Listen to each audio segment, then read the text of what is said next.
There is a specific kind of silence that exists inside a sensitive compartmentalized information facility. It is a heavy pressurized silence, the kind that smells of recycled air, ozone, and the quiet hum of servers holding the potential to level cities. I have lived in that silence for 15 years. I know the rhythm of national defense better than I know the rhythm of my own heartbeat. When you design the encryption scheme for a $2 billion missile response protocol, you do not just write code. You write the architecture of survival. I am not a soldier. I do not carry a rifle. My weapon is logic, and my battlefield is usually a whiteboard in a windowless room at the Pentagon. But 3 months ago, the battlefield shifted to a glass-walled corporate office in Northern Virginia, and the enemy was not a foreign state actor. It was a man named Preston Cole, a suit with a freshly printed business card and a smile that did not reach his eyes. I walked into the lobby of Helix Systems at 7:45 sharp. The building is one of those architectural flexes common in the defense sector, designed to look transparent while hiding everything. Usually the security guards, Gordon and Roger, give me a nod. They know better than to ask for identification, having seen me walk in with 3-star generals. But today, Gordon was not at the desk. A young new guard, looking nervous, was tapping at a tablet. I approached the turnstiles.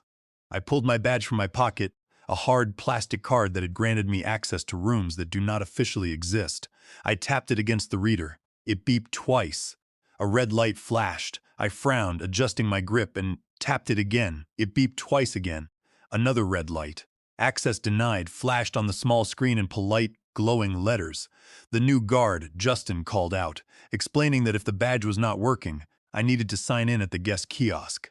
I stopped, looking at the badge in my hand. It was a symbol of 10 years of clearance work, and being relegated to a guest kiosk was an administrative insult. I kept my voice level and introduced myself as Liam Vance, the lead architect for the Sentinel Protocol. I explained my clearance was higher than the chief executive officers and asked him to check the manual override list. Justin tapped his screen, furrowed his brow, and apologized. He said the system did not list me on the active roster, but as an external vendor pending expiration. Pending expiration. Those words hung in the air like smoke. I did not argue with the guard. The first rule of engagement is to never waste ammunition on a target that does not matter. The guard was a pawn. The people moving him were upstairs on the 40th floor. I signed in at the guest kiosk, typing my name, the person I was visiting, Preston Cole, and my citizenship status. I printed the sticky paper badge, slapped it onto the lapel of my blazer, and waited for the elevator. I let my mind run a diagnostic. Why now? The project was in Phase 4. We were weeks away from the final Department of Defense review. The integration testing was 90% complete. The only variable that had changed in the last month was the leadership structure at Helix. The old vice president of strategic accounts had retired, and in his place came Preston Cole. Preston had spent the last 5 years optimizing synergies at a mid-tier logistics firm. He thought transmission control protocol was a brand of craft beer. The elevator opened, and I stepped in. When I reached the 40th floor, the atmosphere felt performative. People were walking faster, talking louder, carrying stacks of paper that looked important but were likely blank. I walked straight to my office, the corner one, with the view of the Potomac River. The door was open. 2 facilities workers were moving a ficus tree into the corner. My mahogany desk, where I had mapped out the logic gates for the missile interceptors, was gone. In its place was a sleek glass table with 4 chairs. The workers told me Preston Cole had moved my things, repurposing the space for collaborative ideation. They said my new space was in the annex, cubicle 4B. The annex was a gray, windowless area near the restrooms, reserved for summer interns. In a cubicle meant for someone half my size sat a cardboard box with my personal effects, a framed photo of my dog, a stress ball, and my IEEE award. My secure terminal, with direct lines to the Pentagon test servers, was disconnected on the floor. I sat in the squeaky chair and took a deep breath. Most people would have stormed into Preston's office, yelling and threatening lawsuits. But I do not yell, I execute. I opened my personal laptop, encrypted with a key in my head, and created a file named Log0. Preston wanted to play a game of visibility. He was about to learn a hard lesson about camouflage. My phone buzzed with an email from Preston sent earlier. He wrote that, per the new operational directive, they were streamlining the consultant interface, and that I should route all technical queries through his office for approval to ensure a unified voice. I took a screenshot. I checked the calendar. There was a strategic overview meeting at 10 o'clock. I was not invited. I had over an hour to prepare. I was not going to crash the meeting. I was going to be the ghost in the machine. I started documenting every broken protocol and security violation that moving my equipment had caused. Preston thought he had demoted me, but he had just given me a field position, and in the field, I never miss. The annex was acoustically perfect for eavesdropping. The thin partition walls and ventilation ducts carried sound from the executive conference room down the hall with surprising clarity. I sat in my squeaky chair, listening to the preliminary murmurs of the 10 o'clock meeting. Preston Cole walked past the annex entrance at 5 minutes to 10. I saw him through the gap in the partition. He wore a suit that cost more than my first car and walked with a specific strut of a man who has failed upward his entire life, talking to his assistant Rachel. Preston asked Rachel if she had scrubbed the headers on the slide deck. Rachel whispered that she had replaced the author metadata with the company logo. Preston replied that they did not want to confuse the stakeholders with the weeds and needed to sell the vision. The weeds he referred to were the cryptographic proofs ensuring a hacker could not redirect a missile into a population center.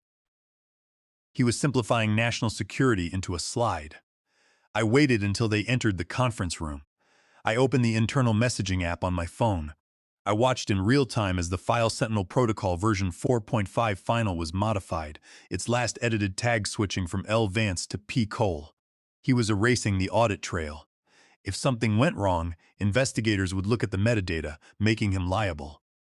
But Preston was too arrogant to understand the liability he was absorbing. He only saw the glory. I walked past the conference room. The glass walls had been frosted recently, but the door was slightly ajar. I paused, pretending to check a message. Preston was explaining that the key to the Sentinel system was the synergistic overlay of the artificial intelligence heuristics. I almost laughed. I had written a polymorphic engine that adapted to intrusion attempts in nanoseconds, and he made it sound like a marketing filter. Dr. Gabriel Knox, the lead systems engineer, interrupted, explaining that the heuristic engine was the kernel, not an overlay, and warning that the compliance team would flag it as a vulnerability. Preston told him he appreciated the technical nuance, but they were speaking to generals who only wanted to know it works. He told Gabriel not to get bogged down in the how, but to focus on the wow. I returned to my cube. My phone buzzed with an email from Brenda in Human Resources. The subject was Contractor status review. She wrote that per Preston's request, they were reviewing the necessity of external consultancy. She asked me to surrender my physical access keys by Friday evening and stated my digital access would be transitioned to read-only effective immediately. They were cutting the cord. Friday was 3 days away, and the final presentation to the Pentagon was next Tuesday. Preston was timing this perfectly, wanting me gone before the general arrived so he could be the only face in the room. I did not reply to HR or storm into the meeting. Instead, I opened my personal laptop and accessed an encrypted partition containing my insurance policy. Years ago in Black Ops Logistics, I learned to never build a house you cannot lock from the outside. The Sentinel Protocol was my house. Preston had the keys to the front door, but he did not know about the foundation hatch I began to type. I was not sabotaging the code. That would be treason. I was a patriot, not a vandal. Instead, I activated a latent logging feature embedded in the compiler. Every keystroke, file modification, and version change made by Preston or his team would now be mirrored to a secure server in my control.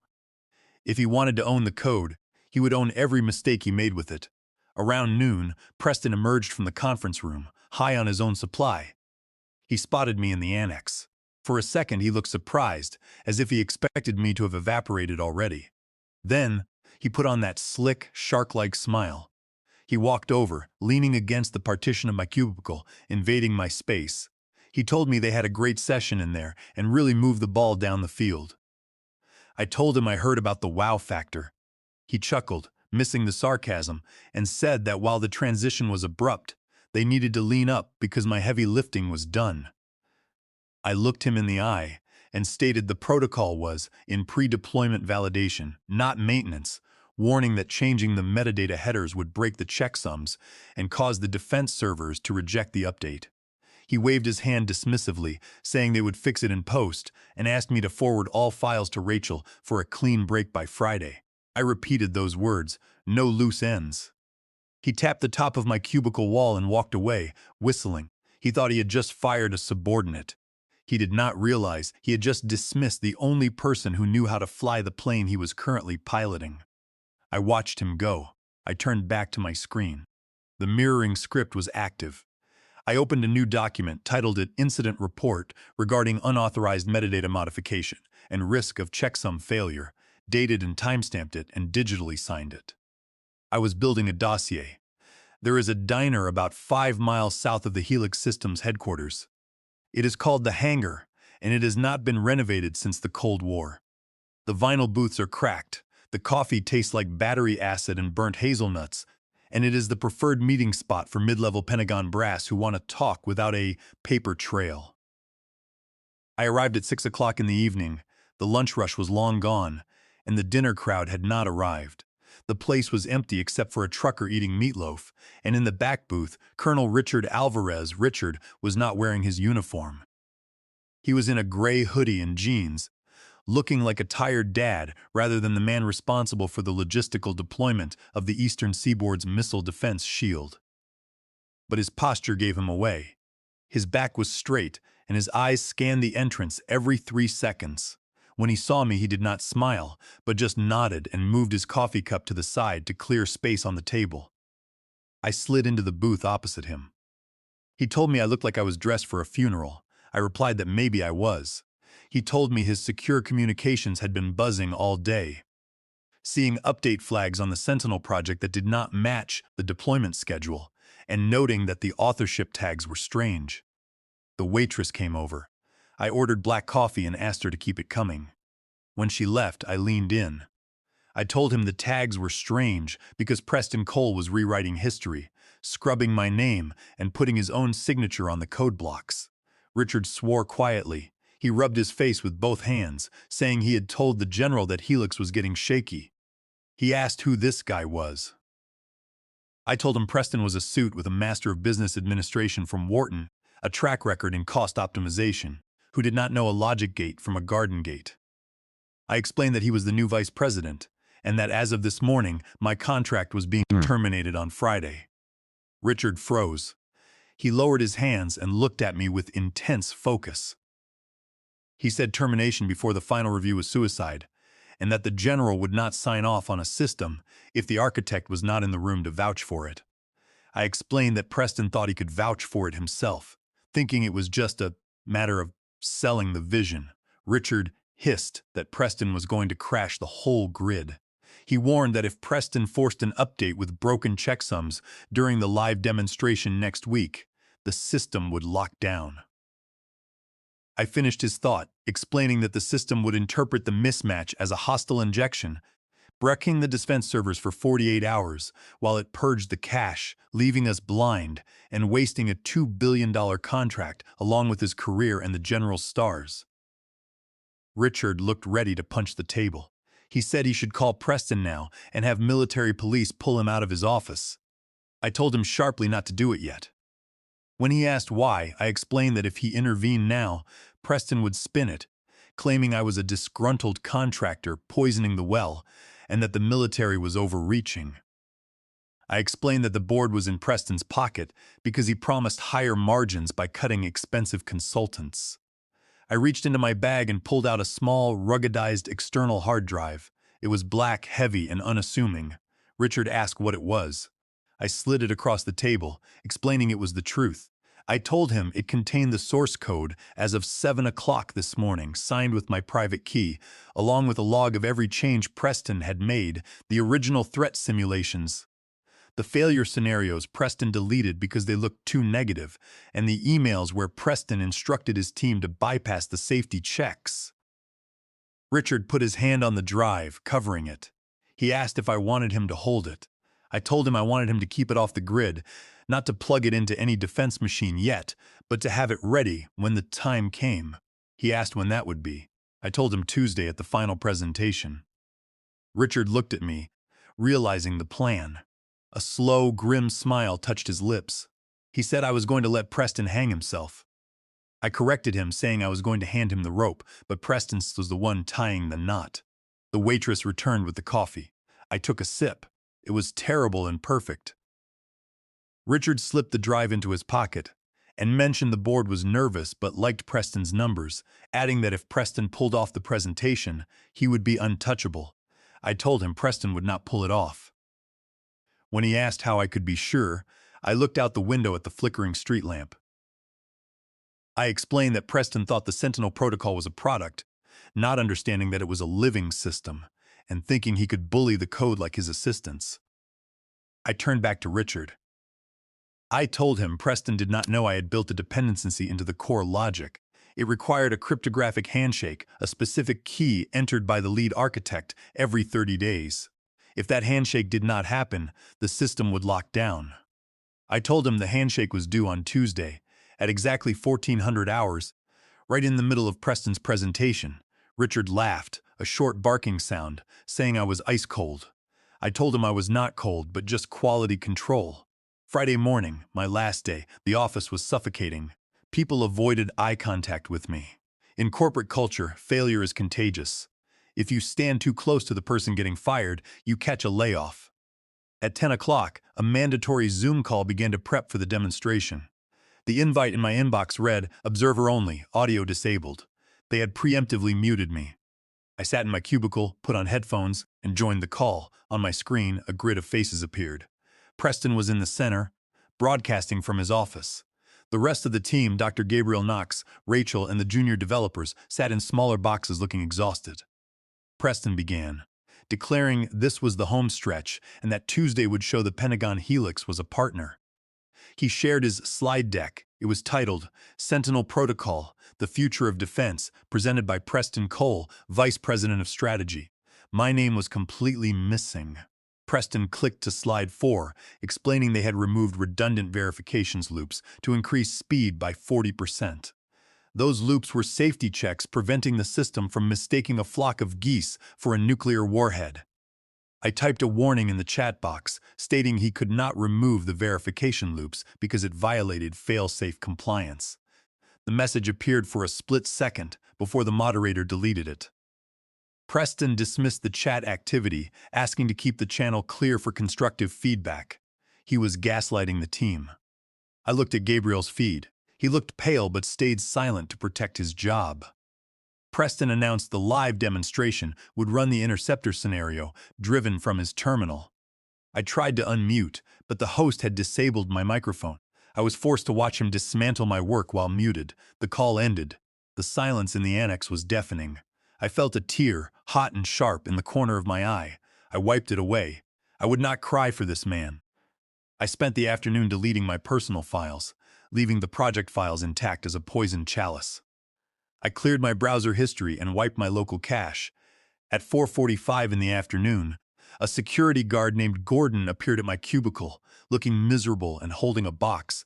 He told me Preston asked him to escort me out and collect my badge and laptop. I stood up, buttoned my blazer, and picked up my dog's photo. I told Gordon it was okay, that he was just following orders. I handed him my badge and laptop. Gordon whispered that I was not allowed back on the premises. I told him not to worry, that I would not need a badge for where I was going. I drove to a parking lot overlooking the Potomac, watching the dark water move, the Potomac. The weekend passed. I monitored the mirrored logs on my personal server, watching Preston's digital footprints. He was editing slides at 2 in the morning and sending emails to the catering company. On Sunday night, Nolan, a junior developer, called me from a burner phone. Nolan whispered, asking if I was there.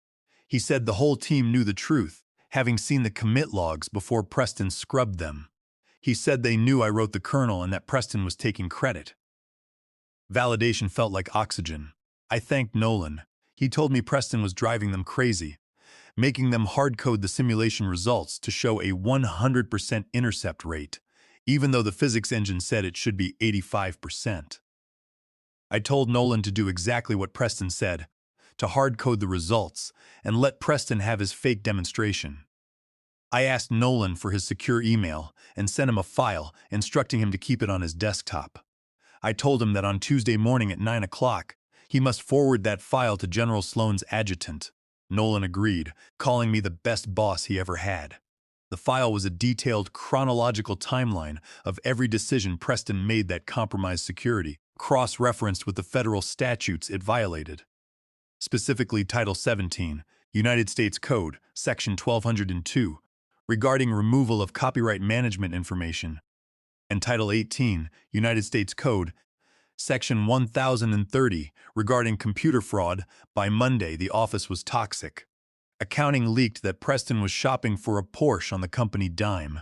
The team was in silent revolt. Preston sent an email at 4 in the afternoon, telling everyone tomorrow was their Super Bowl, asking them to dress their best and sign it with a single letter. I spent Monday evening ironing my suit. I was banned from the building, but General Sloan was my former commanding officer, a man who detested dishonesty. I sent a text to Richard on Sunday asking if the general knew the guest list. Richard replied that the general thought I would be there because Preston had listed me as the lead consultant on the agenda sent to the Pentagon. Preston was using my name to get them in the room, planning to explain my absence with a lie. I told Richard not to correct him. Richard copied that, saying he would see me in the kill zone.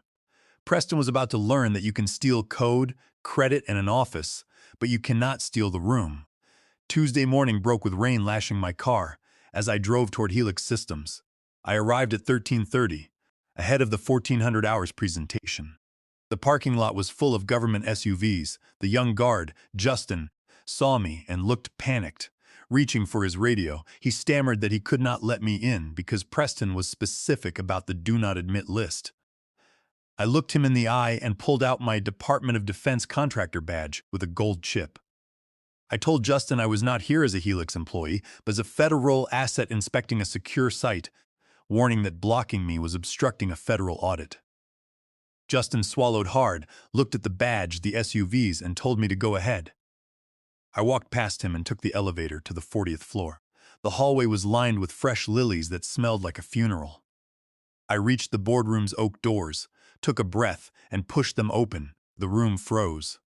General Edward Sloan sat at the head of the table in dress blues beside Richard, who gave me a nod. On the other side were the Helix executives, the chief executive officer, the chief financial officer, and Preston. Holding a laser pointer, Preston's smile faltered, replaced by annoyed condescension. Preston blocked me from the general's view, whispering to ask what I was doing there. I told him I was there for the presentation because I was the architect. He laughed, calling me support staff and saying I was disrupting the flow.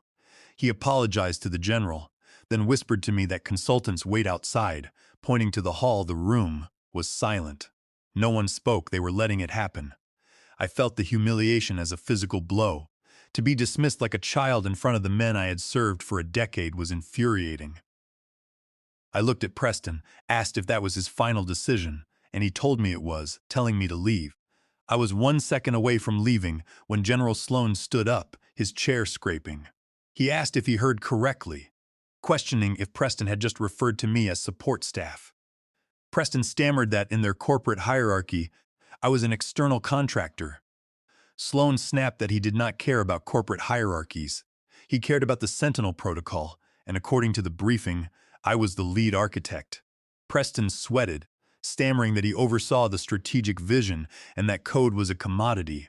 The general looked down at Preston, then asked me to return to the table. Standing next to the general, Sloan asked how long we had worked together. I told him 12 years. Sloan repeated those 12 years, telling the Helix chief executive officer that I wrote the encryption-keeping adversaries out of the Pentagon's servers, and declaring that if I left, the government would cancel the $2 billion contract immediately. The chief executive officer turned pale, saying they did not realize. General Sloan snapped at him, then ordered Preston to run the simulation. Preston scrambled to his laptop and plugged in the cable. Preston typed frantically and hit enter to initiate the sequence. I checked my watch. It was 13:59.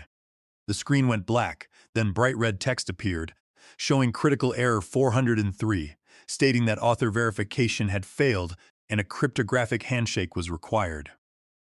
The room went silent as the red text pulsed over Preston's terrified face. The chief executive officer demanded to know what this was. Preston stuttered that it was a display bug, but I explained it was a security feature requiring the lead architect to verify build integrity every 30 days to prevent unauthorized deployment. Since Preston had removed my name from the authorization list, the system assumed he was a hostile actor and locked him out. Preston stared at the screen, whispering for me to fix it. Sloan crossed his arms with a terrifying smile, telling Preston he had a choice: admit he did not know how to fly the plane, or crash it. The chief executive officer was glaring with murder. Preston whispered that he could not fix it because he did not know the key. The general ordered him to step away. Preston stepped back, defeated. Sloan gestured for me to sit. I sat down, connected my laptop, and authorized the override with the key Archangel 01. The red screen vanished, and the simulation ran perfectly to a 100% success rate. The general advised the chief executive officer to fix his personnel problem. The chief executive officer stood up, telling Preston to come to his office immediately. Preston walked out, escorted by security, gone for good. The restructuring was swift, and the Strategic Accounts Division was dissolved. An internal memo announced that all defense projects would report to the newly formed Office of Advanced Technology, led by Chief Technical Officer Liam Vance. I sat in my restored office with my desk back in place, my team given raises and full autonomy. My phone rang. It was General Sloan congratulating me on the promotion. I thanked him for the assist. He offered me a new project, a civil resilience networks for domestic infrastructure, warning it was messy, political, and impossible, which was why he wanted me to lead it. I looked out at the Potomac River and told him to send the file. A moment later, a secured document appeared. I smiled, typed the first command, initialized log 1. I was back in command, and this time I was not waiting outside for anyone.